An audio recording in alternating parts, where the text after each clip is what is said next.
Blessings, beloveds. Welcome back. I'd like to talk about Neptune having gone retrograde on the 28th of June, so just a few days ago. Now, did I just say Reptune? I think I did.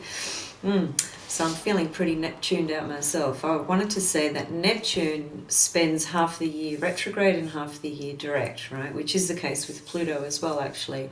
Very slow moving planet, so they spend a long time in one particular direction.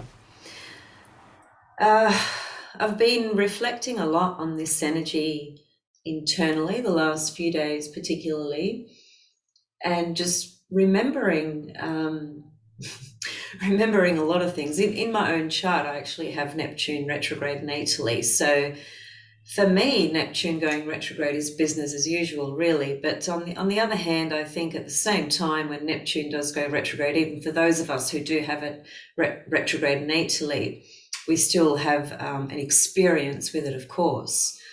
So I guess some of the things to really remember about Neptune when you were thinking about this planetary body, this archetype, and everything it corresponds to.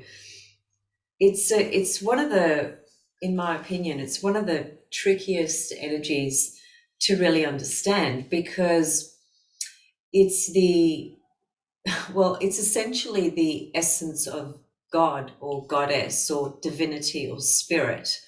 So it's formless. So how do you put into language something that has no form, right? It's the body that has no boundaries, no form, no structure. It's ever fluent and fluid and moving. It's really a good analogy, of course, is always the ocean. The ocean represents Neptune. So when we are thinking about the movement of Neptune in our chart, it's not really a case of thinking. It's got nothing to do with our left linear brain and processes on that level. And particularly when Neptune changes directions to go retrograde, that's the golden opportunity to really step into the field of the unconscious, which is also represented by Neptune in the 12th house. So it's an opportunity to find a deeper connection with soul, spirit, your higher self, divinity, God, goddess, whatever language you want to use. It doesn't really matter, because the word doesn't define Neptune. It's the experience, the embodiment, the essence of that frequency that we can only experience ourselves personally, of course, particularly when we, even though it's not a thought process, it is a process of, sort of finding your way closer to that energy, right? By, using different practices and methods and techniques that can assist that process in going into those deeper levels. And sometimes it's just really not even doing anything at all. Sometimes it's just sitting there in meditation, in reflection, and in silence particularly, and just absorbing, allowing whatever comes to come to you, with the conscious intention of working with Neptune. It's really tricky to even talk about, because as I said, it's a planet that has no form, no structures, no boundaries, and is the essence of everything. When you think about the 12th house in your birth chart, that encapsulates the entirety, right? Not only of yourself, not only of your whole life experience, but all your previous lifetimes and the entire collective unconscious. So there's so much contained within there, and we don't have access to that material all the time, because if we did, we probably wouldn't be able to function. It'd just be too much for our psyche to consider, to process, to contemplate, to think about. And, that's why we have, I suppose, Neptune going retrograde for half the year and being direct for the other half of the year. So what I mean by that is that when it does go retrograde, we have that opportunity to step into those realms that exist within us that cannot be defined by structure or words or the material plane. And again, it's an experience that you can only have when you embody and allow and embrace and go into that space. And it's not necessarily an easy space to go into because, you know, for people who perhaps are not interested in consciously participating in a spiritual life, let's say. And what do I mean by that? What I mean is that, you know, having the awareness and consciousness that there is something higher than ourselves, than this physical little me, right? There is a higher source and force to everything. And we are born from that. We come from that. And so, particularly in evolutionary astrology, you know, the understanding of Pluto, and Pluto being the soul and being born into, you know, life after life after life to evolve, right? We have what's called separating desires, and desires that actually take us back to God's source, to God, right? So my point is that people who are not necessarily spiritually consciously aware or even interested in that, because everyone is spiritual whether they are aware of it or not, because we all come from spirit, so we are spirit beings fundamentally. But there's a lot of people that are not interested in this 3D dimension, in the world of the personality, are not interested in that aspect of life, in that connection to spirit, right? And I think I was reading some work of Jeffrey Wolf Green, and he made a very interesting comment. And he said that because Neptune corresponds to things like isolation, escapism, anxiety as well, free-floating anxiety is the 12th house. So when you're not really working with the Neptune energy, that is being aware of your own higher self, spirit, God, source, creation to all things, when Neptune goes retrograde, it can be quite a challenging time, because the invitation is always with Neptune retrograde to deepen your connection to God's source or Goddess source. And when you are not interested in those sorts of practices or experiences, or have that kind of awareness, then that pull of Neptune taking us in, because that's what it's doing. Every planet that changes direction to go retrograde is an invitation to go within and to reflect. And, you know, it's a different meaning, obviously, with every different planet, but with Neptune especially, we are going into a field that is not of this third dimension reality. And if you don't have some kind of understanding or connection to that, it can feel really daunting. And so some of the themes and experiences that can come up for people when Neptune goes retrograde is a sense of isolation and aloneness and loneliness. It's this the existential void, you know, of if I'm not busy, if I'm not engaged, which is the polarity of Virgo Pisces, right? This theme comes up very strongly in that polarity. The existential void being Virgo faced with its shadow Pisces, meaning having to let go of wanting to control everything and surrender, Pisces.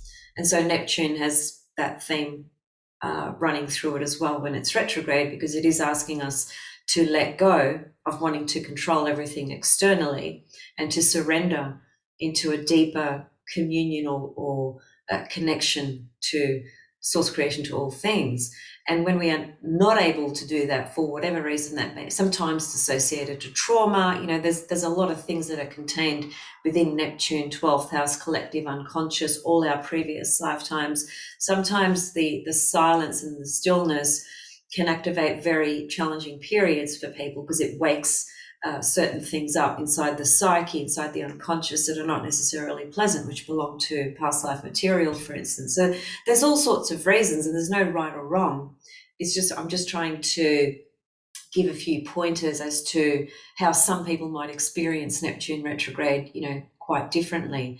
So it is a difficult time when Neptune goes retrograde again, you know, if you are not in touch with spirit, just to put it very simply. If you're not consciously connected to spirit, then it can feel like a time of being disconnected, from the external hustle and bustle and craziness of the 3D reality, as it were.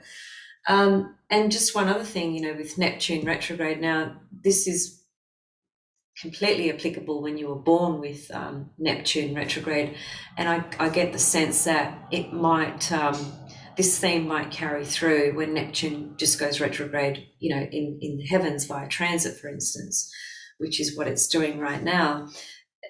Neptune retrograde can create the sense of needing and wanting more sleep, a lot more rest. I have said this before in a previous video, and I was just reminded of it again.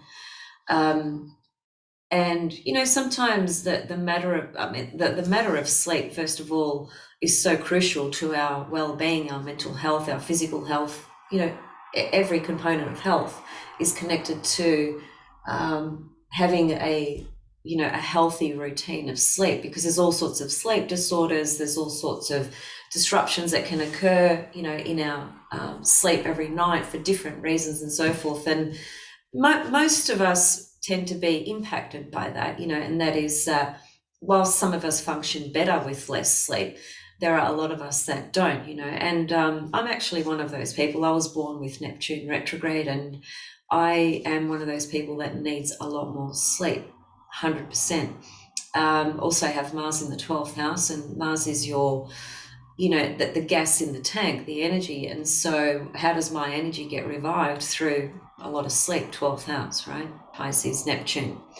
So those are just some points to kind of think about relative to this Neptune going retrograde, because it does take us into that field consciously or unconsciously, and that field is an opportunity to create deeper connection to spirit. But when we have a lot of defensive mechanisms, defensive sort of perspectives, scared of the unconscious, not even conscious about it, always engaged with the external world and external activity, and always busy and doing something, because that makes us feel like we are being successful or productive. And the feeling of not doing anything brings up a lot of anxiety in people. It makes them sort of feel that they're not being useful, they're not being productive, they're not going to be successful, so on and so forth, which again is that Virgo Pisces polarity. But at the end of the day, with Neptune retrograde, the invitation is to slow down. It is to surrender. It is to go into those deeper landscapes in the soul, in the unconscious, and sort through some things as well. Every time Neptune goes retrograde, it's like we have, an opportunity of every year for about 6 months to integrate this process of deepening our connection to spirit. And what's the point of deepening our connection to spirit? Well, in my opinion, it's a way of creating meaning, sustaining a life that actually has a meaning as to why we're here, and a purpose other than our exterior and external personality and ego that's driven, primarily by competition and gain and things of that nature. But if somebody was to take, all those things away from you, and you didn't have a connection to spirit and an understanding to spirit, that's when you would feel that, really intense anxiety and fear and isolation and loneliness and so forth in a very extreme way, because you don't have anything consciously that you've sort of integrated and worked with internally. And so we become really dependent on the external reality to sustain us and to fulfill us, and to bring, happiness and experiences. But sometimes circumstances in life do force us to slow down, whether that's through getting sick, or whether that's through having to have to take care of somebody else that's sick, for instance. And that's also an interesting phenomena too, because Neptune also describes sacrifice, and where we might need to sacrifice at some point in our life as well. And sometimes that's for other people. You know, that could be taking care of an elderly parent or a sick child or whatever it may be. And so it is about sort of trying not to wrestle and fight with the egoic structures that will want to be adamant about continuously pushing forward and you know, sort of taking action, Mars, right? And surrendering, you know, letting go, trusting, you know, Neptune, Pisces, 12th house, trusting what cannot be seen. I think that's probably the most challenging component to Neptune. Working with a frequency and energy that has no form, which means that you can't see it, you can't define it. Saturn defines this reality, all the bounds and structures and things that you create. The reason you can see them and define them is because they correspond to the planet Saturn. That's why Saturn rules the third dimension reality. And what's Neptune? It's the complete opposite to that. Rob Hand's quote, hopefully I'll remember it, which is throwing the Saturn and Neptune and what these archetypes correspond to. It's kind of spinning them around and throwing them into a very different direction. Normally, the quote that I'm about to say, normally you'd think about it as being the other way around. So the quote is, Saturn is the illusion that there is only one reality, and Neptune is the reality that there are many. That is one of the most outstanding quotes of Rob Hand's quotes. He's got several, and that's one of my absolute favorites. And I think that's, you know, just so telling for trying to describe this energy of Neptune, you know, and working with it, because it's letting us know, if you really think about that quote, that we can be so blinded by form and structure, Saturn, and, you know, have a one-dimensional perspective on life, on ourselves, on people, on things. And when we activate the Neptune frequency archetype, that is when we open ourselves up to the possibilities, the infinite possibilities of anything and everything and many different things, or many different realities for that matter. We can, I mean, one really good example, which is it is an esoteric metaphysical perspective or teaching, so some may relate, some may not, but the whole concept of 5D, the fifth dimension, which we are in the process of creating, is not, a lot of people seem to think that it's the earth is going to change in how we see it. You know, when the fifth dimension starts, we're going to see a new way of how this reality looks. And it's not that at all. It's the fifth dimension is an awakening, an experience of consciousness and awakening within. So any awakening has got to do with an inner process, not with what you're seeing externally. Anything you see externally is only a reflection of what's going on internally anyway. So it's even logical when you think about it that way. That is, that the fifth dimension is a state of awareness and a state of consciousness, and that's completely Neptune. So for those that are in the practice of this, the light here gets very weird. Let me just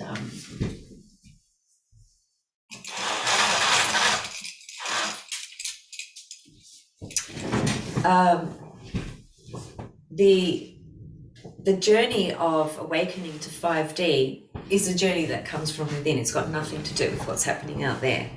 And when Neptune goes retrograde, it's, again, great opportunity to activate more deeply into those states of awareness, for instance.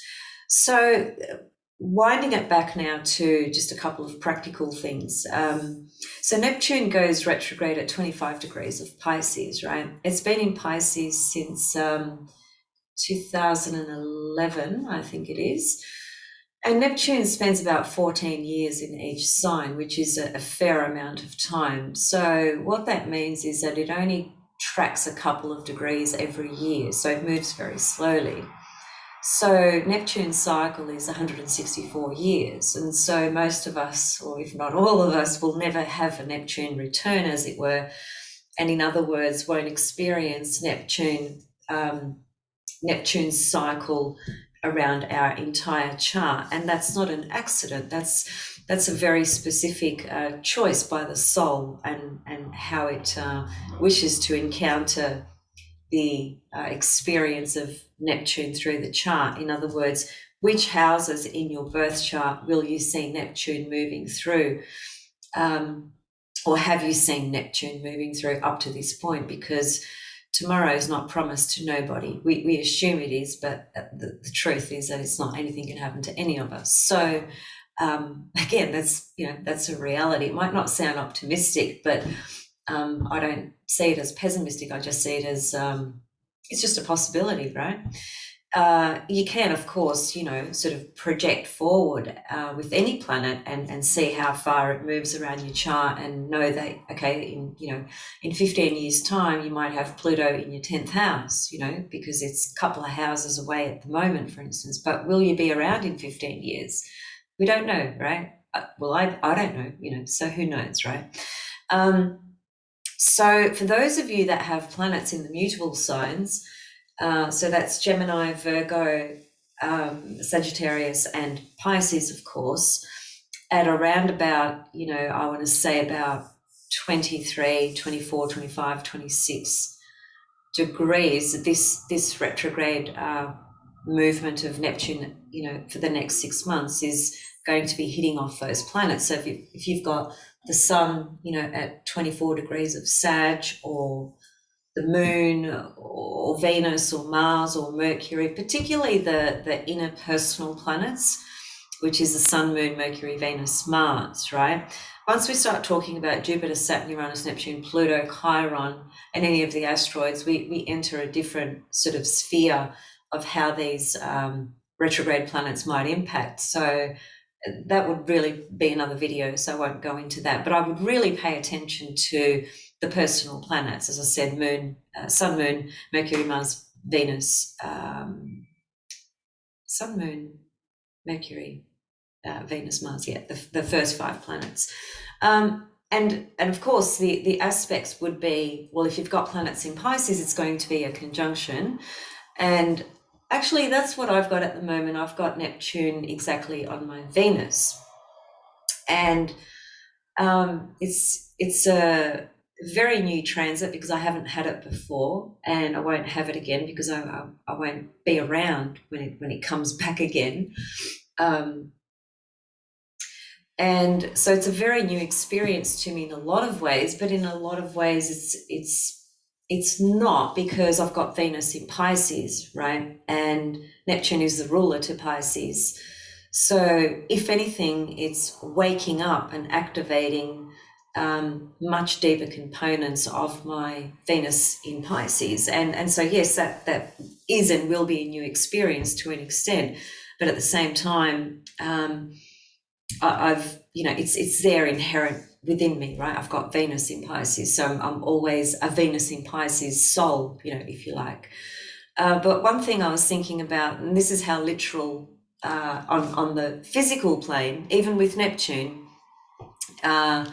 transits can, manifest certain things. And one of the things that it's manifested for me so far on that very basic mundane level, which is such a blessing for me, is this move that I recently made into this particular place.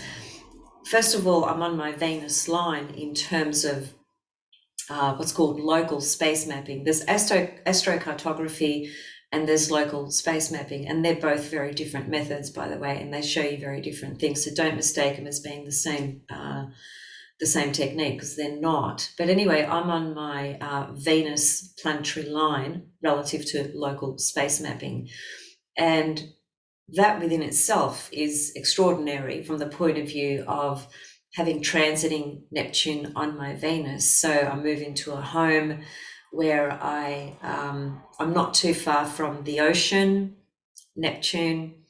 I'm living on my Venus line, and I have a bath, and that might not sound like a big deal, but it is a really big deal to me because I haven't lived in a place with a bath, I don't know, for many, many, many, many years. Not places here in Australia. Most places don't have a bath, unless you find, an older style place, like super old. And if it's done up, it's fine. But anyway, the point is most places don't have baths, and a bath for me, it's therapy. It's therapy for my soul and for my body, for my heart, for my mind, for everything. And I'm sure a lot of you could relate to that, right? So, I've got access to a bath, and I've been having baths pretty much every single day since I moved in here, because I've got some injuries as well to my neck and my back and my shoulder. And now I have this gift of a bath. And so I do the whole Epsom salt thing and soak myself up, and I'm just, I get so much relief out of that, right? So it's a blessing because Venus is blessings, right? And here I am on my Venus line, living in an apartment that is very Venusian. If you see it, it's a very Venusian looking place. You might capture glimpses of it just with what you see here in front of this camera right now. I've even brought Venus to join us today. So anyway, that's just a very simple example of just, how transits even Neptune transits can really speak to physical things that show up as well. So for those of you who've got planets in Gemini, Virgo, Sag and Pisces, Neptune retrograde is going to activate those planets. And of course, as I said, they need to be from around about 24 degrees to about 26 degrees of Pisces. So if your planets in those signs are earlier, then Neptune's already passed, right? Being conjunct, square or opposite any of your planets, right? And so this retrograde wouldn't impact them in that way. But nevertheless, pay attention to the house that Neptune is moving through. It just simply comes down to a retrograde journey, and especially with these outer planets that stay retrograde for 6 months, is always an invitation to go within. In this instance, because it's Neptune, the process and journey and invitation of going within is all about your higher self and soul and spirit and God and goddess and consciousness. That's what it's about. So, never take it for granted, especially if you are a soul who is consciously working on your spirit self, if you like, or spiritual life or spiritual practices, deepening your connection, having, deeper realizations. When Neptune is retrograde, it's the opportune time to have those experiences. But again, like I said, for those that are not necessarily inclined to naturally go within and to be more reflective and to slow down and to let go a bit of that crazy external sort of reality, then it can be a time of isolation and loneliness. It can be a time sometimes where you just completely need to escape as well. Escapism, illusion, disappointment, and isolation would be more the experiences that would speak to Neptune retrograde, when we don't have that conscious connection with the divine, because the connection with the divine is there for all of us. But it seems to be that, there are many people who don't have that, they're not consciously aware of it. And so it's a little bit like the myth of Pisces, where there's two characters, and I think it was Venus and Eros, relative to the myth of Pisces, who it's a long story, but just to encapsulate, to summarize it very briefly, because this is a very good analogy to describe the experience of what Neptune can create in us, as it were. Those two were on the land, and there was this terrible, terrifying monster on the earth that was, creating havoc and killing and, all that sort of stuff. And Venus and Eros, which became the two fish, by the way, the symbol for Pisces, they were terrified of this monster, and they took a dive into water, so something like the ocean, and that's how they escaped. And there's the word escape that connects to Neptune. That's how they escaped the fear and the terror of what they were confronted with at that time. And while they were under there, they entered a different dimension. It's a different state of consciousness, right? And while they were there, they were hearing all these muffling sounds, right? And when they were looking through the water, trying to see where this monster was on the earth plane, as it were, and they could just hear whatever sounds that monster was making, they could hear it in a muffled sort of sound when they were in the water, submerged, under the water. And that's a little bit like what can happen to us when we go through Neptune transits. It can be that state of hearing things, it could be hearing messages, downloads, things that are just opening up in your psychic field that are trying to directly communicate with you, or things that you are trying to avoid hearing as well. So it can be either or. And I was thinking about that when I was in the bath yesterday, and I went right under and put my head right under. And when you're underwater and you hear that, you only hear that noise when you are underwater. So don't know what word it is, but it's that sound that you hear. It's a bit like when you put a shell to your ear, right? You can hear the ocean. That experience reminded me of Neptune and the myth of Pisces, and I was just tuning into this other transcendent field of experience. It was very blissful, actually. And so again, Neptune retrograde can take us into those sorts of journeys. I'm just pointing to a couple of physical examples to help us sort of understand how this energy might show up, right? So the other thing is, when Neptune went retrograde, it was very close to the new moon in Cancer, and I've talked about the new moon in Cancer quite extensively, so I won't go into that. But the point is that, there's a lot of water energy at the moment. I've also spoken about the trinity of the water goddesses, creating this grand trine. The new moon in Cancer, which had all those about 5 or 6 asteroid goddesses all in Cancer. So, that's very significant from the point of soul, emotions, feelings, that's being stirred up in the ether collectively, and then individually with each of us. There's a lot of strong emotions being pulled in a lot of different directions at the moment. And when we hook into a particular narrative that's going on out there, then that emotional body is highly charged and reactive and pulled in a lot of different directions. And the point is that when there's a lot of energies in water, and there's strong narratives going on out there in 3D reality, we are going to feel that in really extreme ways. Not all of us, and not for every issue. It's going to vary, of course.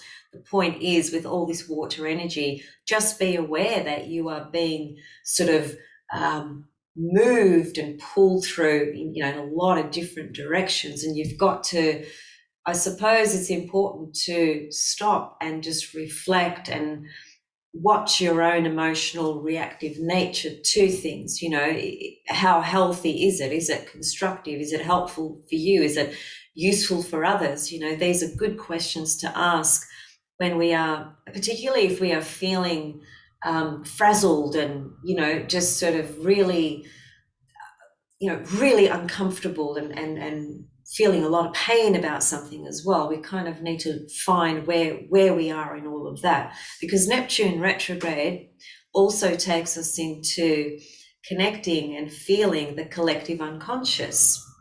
So we are much more plugged in, whether we are aware of it or not, much more plugged in, tuned in, and aware of the collective unconscious, which includes everything that's going on, the pain, the suffering, the joy, the ecstasy. It's got everything contained in it. But we feel that oceanic energy, the soul, the movement. The water equals soul. So we feel that a lot more strongly when Neptune is going retrograde, especially. So, at a more higher level, transpersonal level, transcendent, joyful level, Neptune retrograde inspires intuition, imagination, dreams, all the delicious things that correspond to creating from our higher self and injecting our dreams, injecting into our dreams and activating those so that they can become a reality, as it were. But, there's always the prospect with Neptune energy for creating dreams that cannot really become a reality. And sometimes that's because, we've just been completely idealistic about a person or a situation. Sometimes it's just not the right timing for it.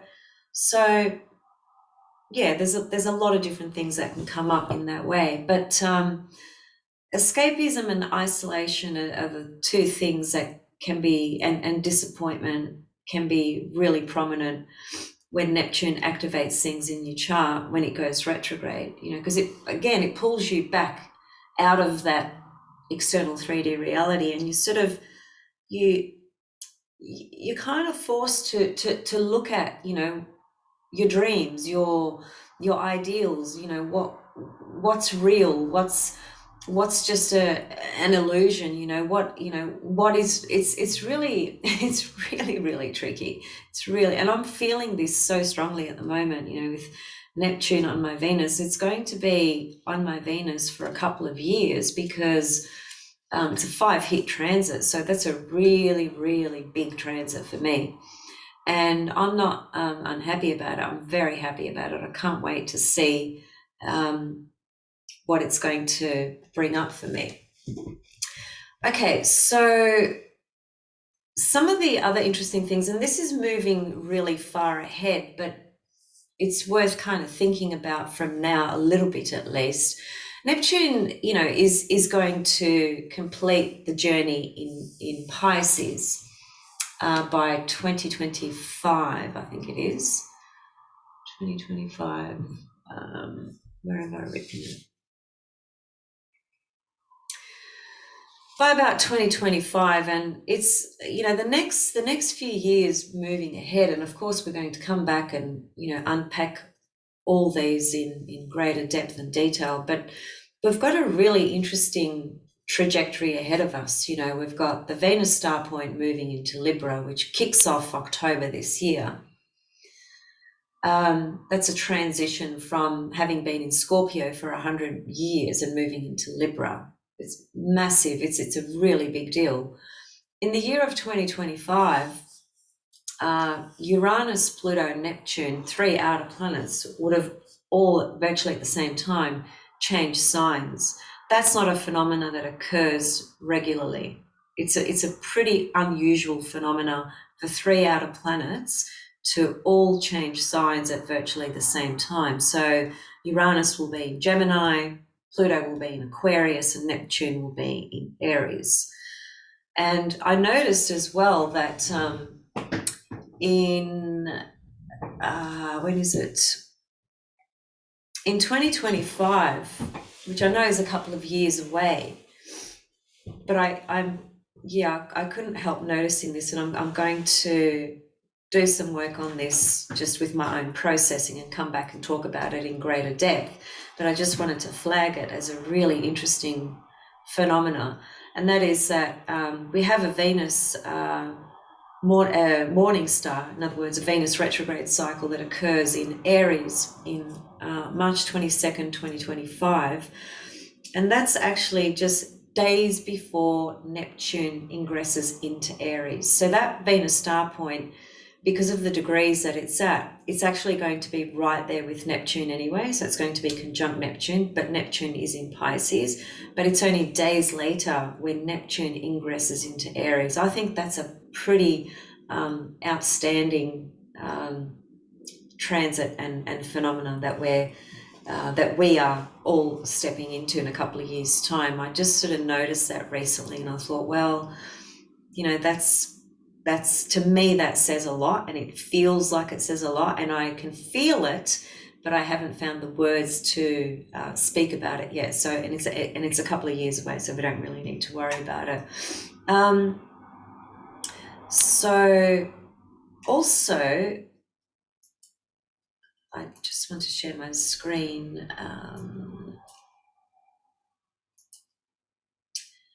And I just want to show you, so this is a chart for today, and you can see that Venus is in Gemini, right?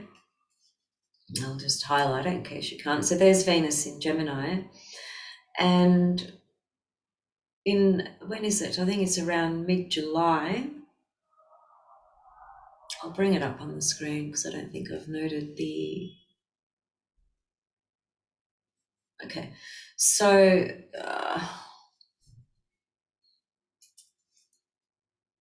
let's just animate this chart. Oh, just go one day.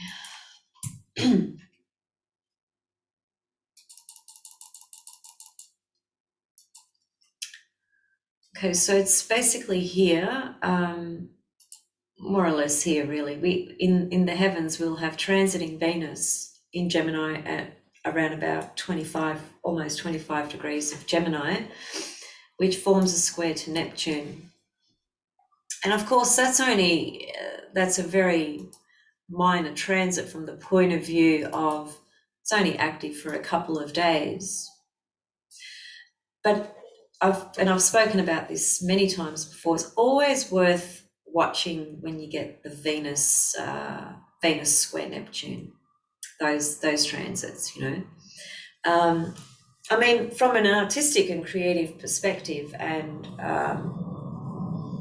creating from that well of spirit, Neptune in Pisces, and bringing in the beautiful goddess Venus, the goddess of love.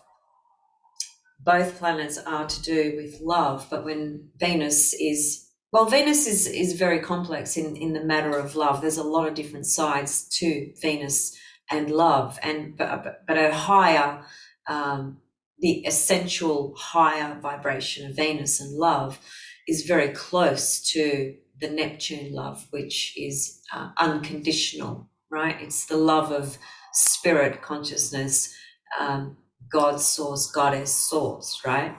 So it's not the love that loves you if you do this or because you are this. It's the love that loves you, period, no matter what.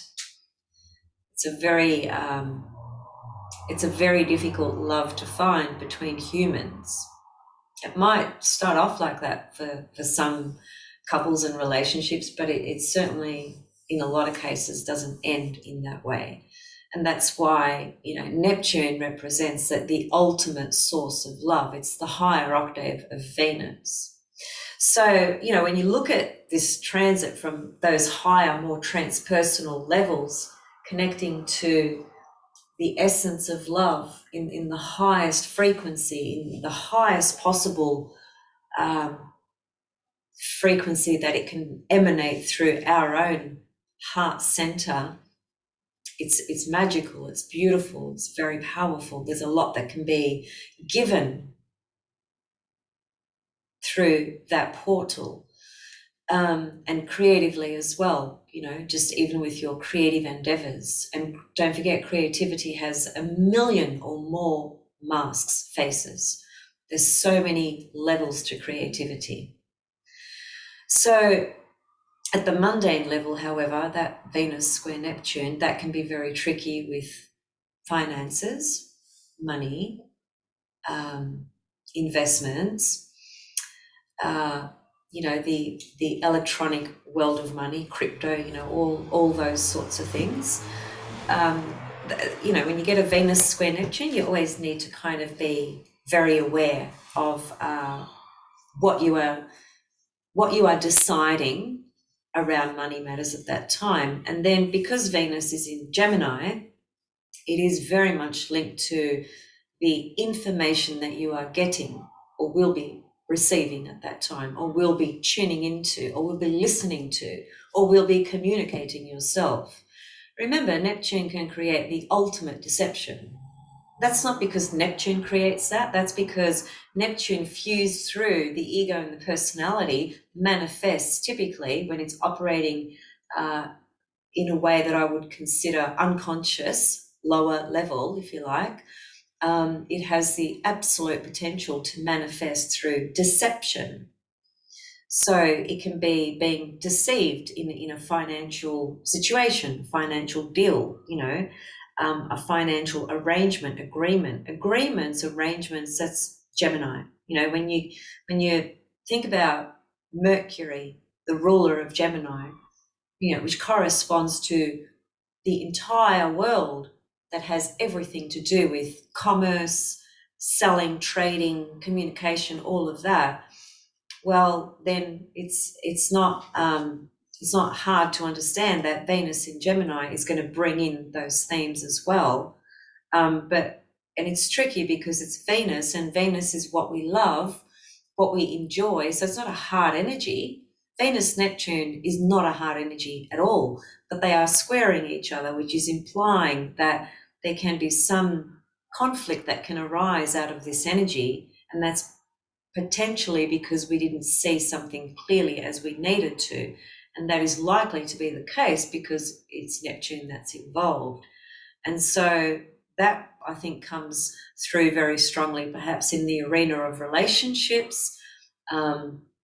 If you meet somebody at that time, or you're already with somebody and they could just give you a bullshit story about where they were last week when they were not there, just basic examples, right?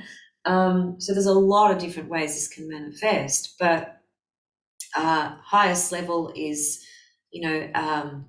inspired creativity through the word of Logos and spirit uniting, Pisces spirit, Gemini Logos. So there's a lot of potential for beauty to be created in that way, creativity, but there's also the potential for disappointment, disillusionment, illusion, things of that nature, or just being deceptive yourself or someone deceiving you around things that connect to money in some kind of way. So it's always worth watching that.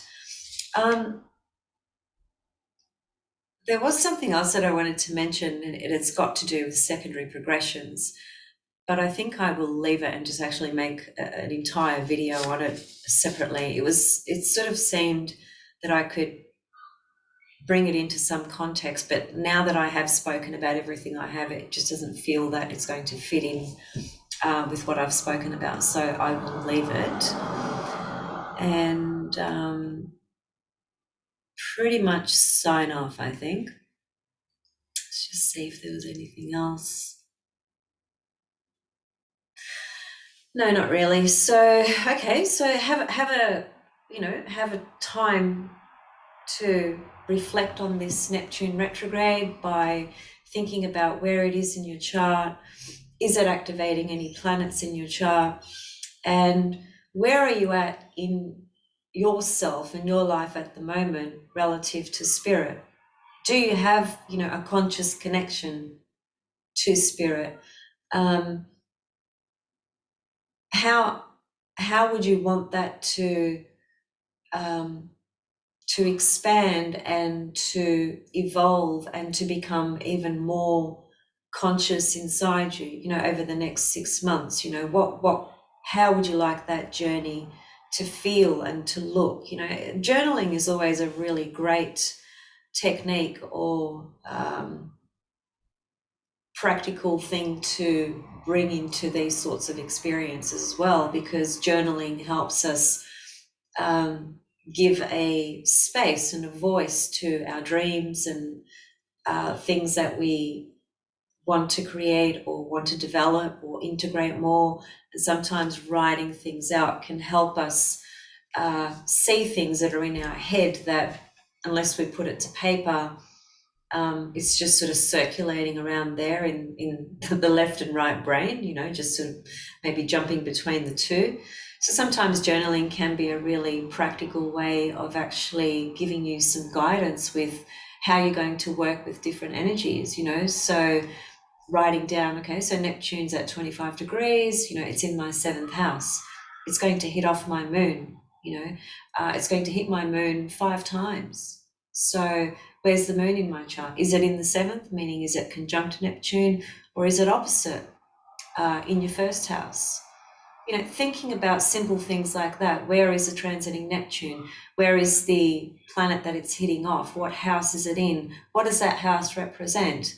And you can just make little notes like that, and then you can observe, right? And watch and see what unfolds and set your intentions as well. And with Neptune, it's, you know, I think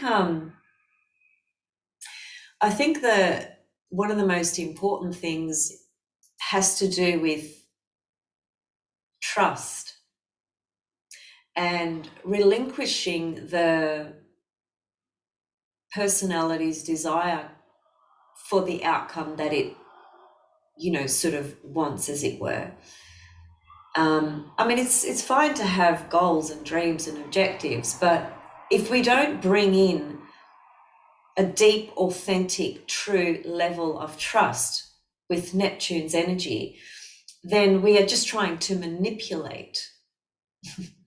And we are not trusting, because if we trusted, we wouldn't need to manipulate it. So the trust and the surrender is you know, such a deep and important component of working with Neptune's energy. And it's not easy. I'm not saying it's easy, but you know, Neptune goes retrograde every year for around about half of the year. So it's always calling us into that field to learn how to trust more. And never mind, you know, the stuff that's going on out there. The trust is not about what's going on out there. It's about what's going on in here. And it's about your deep connection to source and spirit, and the trust that is in that relationship and the relationship with yourself. So I'll leave it there, and I'll see you guys soon. It's going to be an interesting month in July. There's a full moon coming up in Capricorn conjunct Pluto. Interested and excited to talk about that. So there's quite a few intense energies carrying through. Month of June was pretty jam-packed, you know, Mars square Pluto, new moon in Cancer with all those goddesses. There's so much going on in the world. There usually always is anyway. And so anyway, I'll be back soon to talk about further things. But also July 28th, Jupiter stations retrograde while it's in Aries, and we'll go right back into Pisces. I'm going to come back and talk about that later. So much love, and enjoy the Neptune trip of the inner landscape of your soul and goddess, and how you might be able to deepen that experience and embodiment and journey. That's what I would say really needs to be the goal, you know, but each to their own, right? So I'll see you soon. Much love. Thanks for watching. If you haven't subscribed, subscribe if you enjoy my videos, share my videos, and that way other people can get to view them and learn more about astrology and themselves. Okay, bye for now. Thank you.